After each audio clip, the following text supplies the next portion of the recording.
bonsoir et bienvenue à tous, je suis très heureux de vous retrouver, voici l'essentiel de l'actualité de ce jeudi. La Suède devient officiellement le 32e pays à rejoindre l'OTAN, l'organisation du traité de l'Atlantique Nord. Le pays qui met fin aujourd'hui à 2 siècles de politique de neutralité avait déposé sa candidature il y a maintenant 2 ans, en 2022. Hier soir à l'Elysée, le président de la République Emmanuel Macron a reçu les 2 anciens chefs de l'État, Nicolas Sarkozy et François Hollande, pour évoquer le sujet de la guerre en Ukraine. Une première dans cette forme depuis le début du conflit, le 24 février 2022. François Hollande qui est revenu par la suite depuis le perron de l'Elysée sur les propos d'Emmanuel Macron sur l'envoi de troupes militaires au sol en Ukraine. D'après lui, je cite, que moins on en dit, mieux on agit pour ne pas faire connaître nos intentions au chef du Kremlin, Vladimir Poutine, a-t-il dit. Et toujours sur ce sujet, sachez que Emmanuel Macron a reçu ce jeudi toujours à l'Elysée les différents chefs de partis politiques.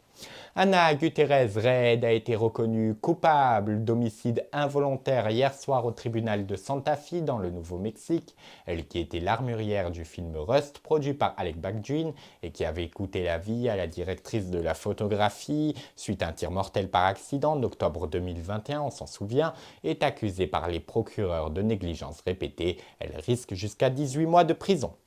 Alors que le mois de mars vient tout juste de commencer, le laboratoire européen Copernicus nous a appris que le mois de février que nous venons de vivre est le plus chaud jamais enregistré dans le monde, avec une moyenne des températures de 13,54 degrés.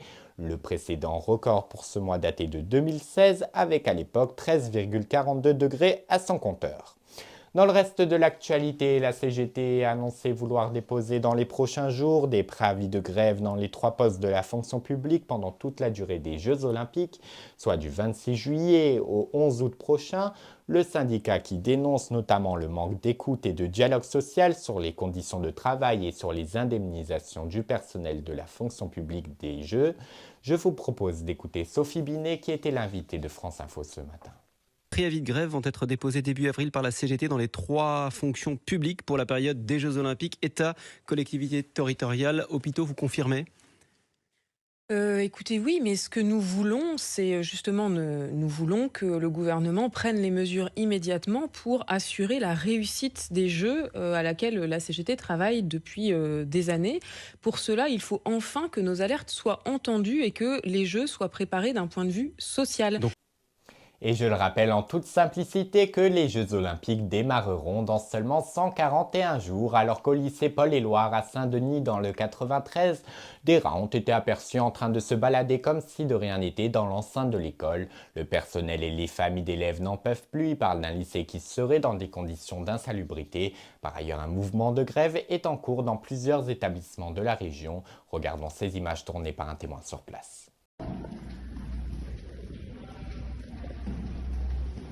Oui, pas celui-là, l'enfant. Là.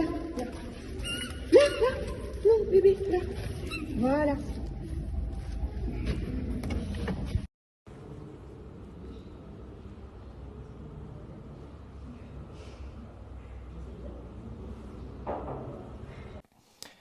Tout autre chose à présent, plus que quelques minutes avant le combat de MMA le plus attendu de l'année entre Cédric Doumbé et Baysandur Shamsuinov alias Baki qui se déroulera ce soir à 22h30 depuis l'Accor Hotel Arena à Bercy. Lequel des deux remportera ce face-à-face? Réponse donc tout à l'heure et c'est ainsi que se termine ce journal. Permettez-moi de vous souhaiter une excellente soirée, un très bon combat de MMA, un excellent week-end également et je vous dis à lundi soir sur